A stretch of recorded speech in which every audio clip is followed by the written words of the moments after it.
What's up, everyone? Dante here. Now, I had a hardcore YouTube reset. And what I mean by that, I basically slimmed down all my YouTube gear to make quality videos without, how can I put it, overhyping myself to make me believe I need these top notch equipment to be making great videos. I guess that's the best way to put it. So I slimmed down. So basically, what this video is going to be is basically my YouTube setup that I use now, where I shoot videos, make videos with video, audio, all those types of things. So let's go and get started. I'm gonna start with my cameras. I have three cameras. I have a Sony A7S III, a Sony A7 IV, and a Sony FX3. Two of the cameras basically the same camera with different bodies, right? Different software updates that allow, the FX3 to be more of a cinema camera, which is, their first entry line of a cinema camera. But if the FX30 is one, that's the first line of cinema cameras, as they say. But I have all three of these cameras, so I can basically have the same, codec when it comes to matching cameras. So, most of the Sony cameras, seamlessly work the same.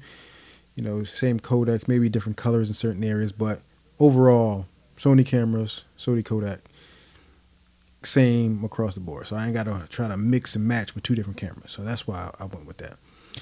I mostly use the FX3 because I kind of like the flip out screen with they all got flip out screens. What I mean is I like the fact that they got a record button up front.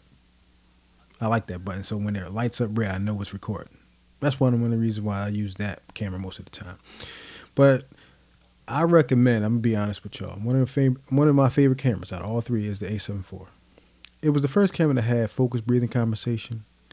And overall, it's the best package of them all.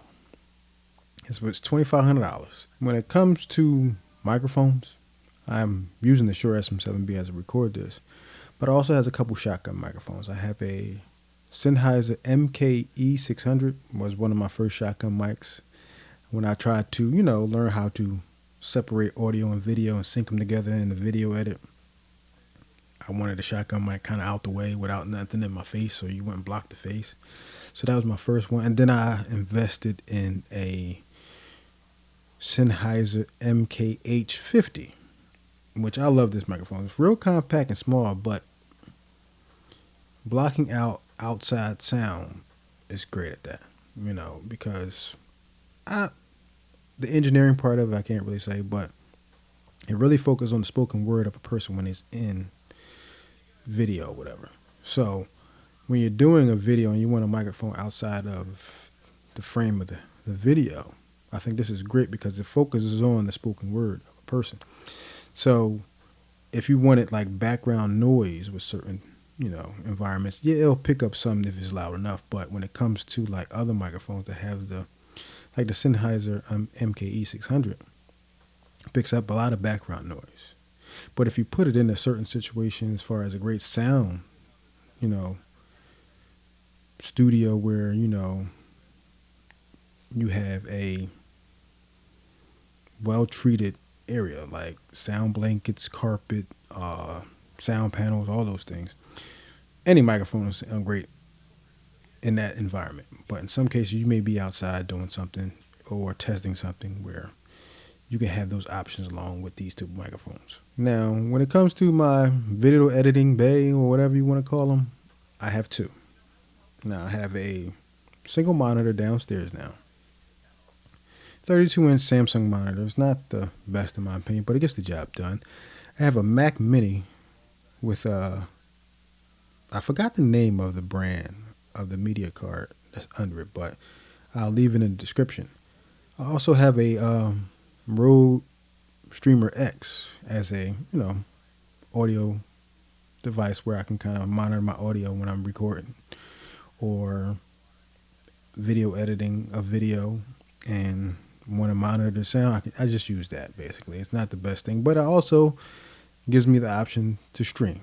I won't be streaming in 4K, but it'll give me the option to stream once I get to that. So it's a simple setup, I've noticed for me, when it comes to video editing. Having two big old 32-inch screens is great and all. It looks fantastic, but I lose focus a lot when I'm going from screen to screen. So for me, focusing on one screen, video edit and everything, it works perfect for me. So that's what I've basically slimmed down to. I have one in my bedroom as well. But this is where I use my MacBook Pro 16-inch, where I could just connect it by USB-C, edit a video, same thing. 32-inch monitor, not the best in my opinion as far as a 4K monitor, but it gets the job done. Have a wireless keyboard and mouse, and basically the same thing here. One monitor, focus on what I need to focus with, stay focused on it, take care of business, and then I'm on to the next project. When I had both of these screens together, I just kept getting distracted. I wouldn't stay focused on what I needed to stay focused on. I was always getting sidetracked for some odd reason. See, when I have a single monitor, I seem more locked in, focused, not distracted, none of that stuff. So when it comes down to like getting into the nitty gritty of it all, I stay focused more. That's just me. Some people work differently, but for me, it works. And that's basically what this YouTube reset is. I've basically slimmed down everything, got rid of all the access stuff. I justified my compulsive behavior with purchasing it and just not focusing on just trying to make great videos with what good equipment I already had. I talked myself into having more when I didn't need it. So this is my YouTube reset video where basically it's okay to have the latest and greatest and more powerful devices when it comes to certain things, but that as long as you focus on making a great video and taking your time with it, that's all that matters at the end of the day. Take your time, focus on what you need to focus on, get your narrative out there, then post it. That's it. Like, I had to get out of the habit of talking myself into needing and having these things to say, I need this to make these great videos. I wanted it. It's a difference. A need and a want is two different things. So from now on, when I make my videos, this is the layout. In case an upgrade comes along and I might need to. But right now, this is what it is. Thank you for watching this video. Hope you like it. And if you did, hit that like button. And subscribe to the channel if you like videos like this. Thank you once again. See you next time.